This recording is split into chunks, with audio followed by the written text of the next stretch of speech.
Our world is full of the unexplainable. And if history is an open book, all of these amazing tales are right there on display, just waiting for us to explore. Welcome to the Cabinet of Curiosities.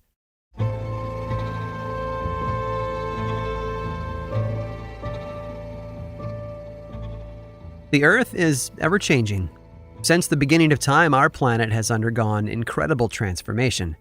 Pangaea broke apart 175 million years ago, eventually forming the continents we know today. Plant and animal life has evolved or gone extinct, giving room for new life to make its way.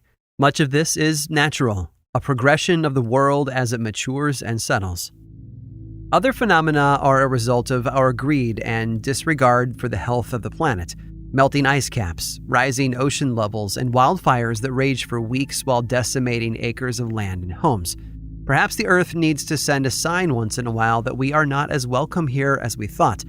That might be what happened in the southeastern United States in the early 1800s. It started on December 16th of 1811 when a small earthquake began in Arkansas, followed by an aftershock 6 hours later.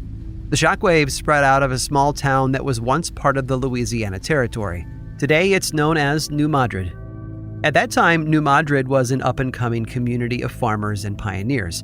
They would travel the Mississippi River each day, never paying any mind to the idea that the ground beneath their feet might not be completely solid. The first quake wasn't particularly strong, but did minor damage to the few buildings in the area. Less than a month later, another quake hit. And it hit hard. It changed the landscape. The ground opened up and claimed the lives of countless livestock, including horses and cattle.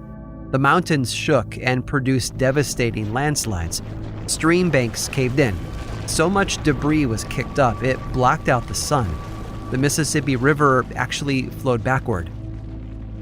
The January earthquake was so strong, clocks stopped tens of miles away, and it was reported that minor tremors were felt as far north as Washington, D.C. One man named George Heinrich Grist was quoted as saying, "If we do not get away from here, the ground is going to eat us alive." Another eyewitness, John Bradbury, was in a boat traveling down the Mississippi River when it happened. He wrote, "The perpendicular banks, both above and below us, began to fall into the river in such vast masses as nearly to sink our boat." John had tallied 27 shocks total by the time it was all over. Things seemed to calm down after that, while the residents of New Madrid started to rebuild. However, everything would change a few weeks later, on February 7th of 1812, when the town became the epicenter of another massive quake. Chimneys crumbled as houses were shaken from their foundations. A new lake was formed in Tennessee when the land shifted in such a way as to block the flow of several streams. Shocks traveled as far north as Canada and were strong enough to ring church bells in Boston. New Madrid was all but destroyed. The Richter scale wouldn't be invented for another century or so, but based on the accounts of those present, it's estimated that the worst of the New Madrid earthquakes would have measured at an 8.0. Compare that with California, a veritable hotspot of seismic activity. The strongest quake on record there occurred in 1857 in Fort Tejon. It measured 7.9 on the Richter scale. Since then, minor quakes have plagued Missouri, over 4,000 of them, in fact, none of which have been as strong as the ones that occurred in 1811 and 1812. But that isn't to say that it won't happen again in the future. Scientists estimate that within 50 years, there could be a significant chance of another massive quake striking the region.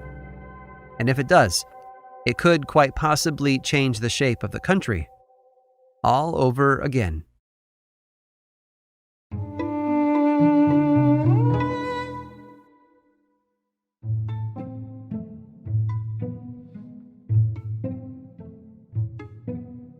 Any great architect manages to leave their mark on the world. It could be as simple as an office building or a unique design for a house, but there's always an artifact left behind that represents their lasting legacy. Frank Gehry's wavy metallic design for the Guggenheim Museum in Spain has been hailed by some as the greatest building of our time. The Shard in London seems to erupt from the earth and pierce the sky with its clean lines and sharpened point at the top.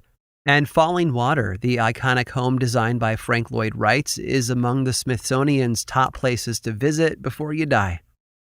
Although their styles may vary, these architects have influenced countless others in shaping the future of where we live and work. And then there's Brian. Brian is an architect too.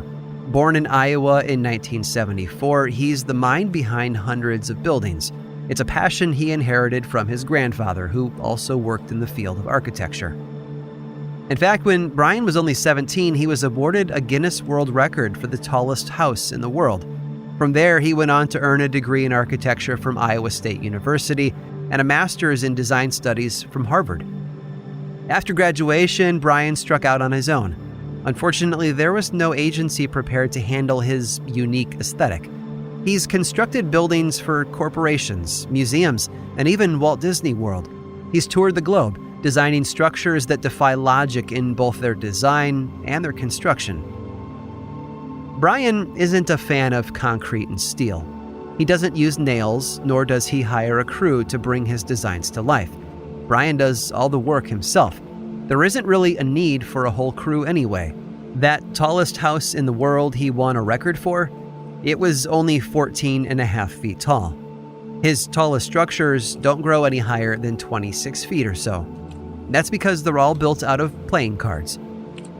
Brian Berg has traveled all over the world for more than 2 decades, constructing towers, skyscrapers, and replicas of famous buildings out of normal, everyday playing cards. One of his first creations was a tower in his college atrium that was made out of over 1,500 decks and measured 25 feet tall. The tower took almost 3 weeks to build, which he did in shifts ranging from 4 to 12 hours. He went on to reach new heights when he built a tower in a German casino lobby in 1999. By the time it was finished, it was 25.29 feet tall and took more than 1,700 decks to build. Brian will go anywhere and everywhere to show off his skills, including national television, to break his own Guinness World Record. He always builds his card structures in public and almost never uses adhesive. He doesn't believe in trying to deceive the public. His creations never feature hidden support beams, and they all end up the same way when the building is done, with a dramatic deconstruction into nothing but a pile of playing cards. It's fun for him to do all that work and then watch it come tumbling down. His audiences seem to like it too. In 2010, Brian traveled to China, where he erected a card-based replica of the Venetian Hotel. It took over 218,000 cards and 40 hours to build before he used a powerful fan to blow the foundation out from under it. After some strategically placed gusts of wind, the whole thing eventually fluttered to the ground card by card, as though it had never existed at all. Brian is still traveling today, designing new card structures and upgrading his construction techniques that utilize newer, stronger methods and require fewer decks to complete. He may never build a house anyone can actually live in, but his work teaches us a lesson that will outlast any building made of wood or metal. Nothing is truly permanent, and everything we do could fall to pieces at any time. Just like a house of cards. I hope you've enjoyed today's guided tour of the Cabinet of Curiosities. Subscribe for free on Apple Podcasts or learn more about the show by visiting curiositiespodcast.com. This show was created by me, Aaron Mahnke, in partnership with How Stuff Works. I make another award-winning show called Lore, which is a podcast, book series, and television show, and you can learn all about it over at theworldoflore.com. And until next time, stay curious.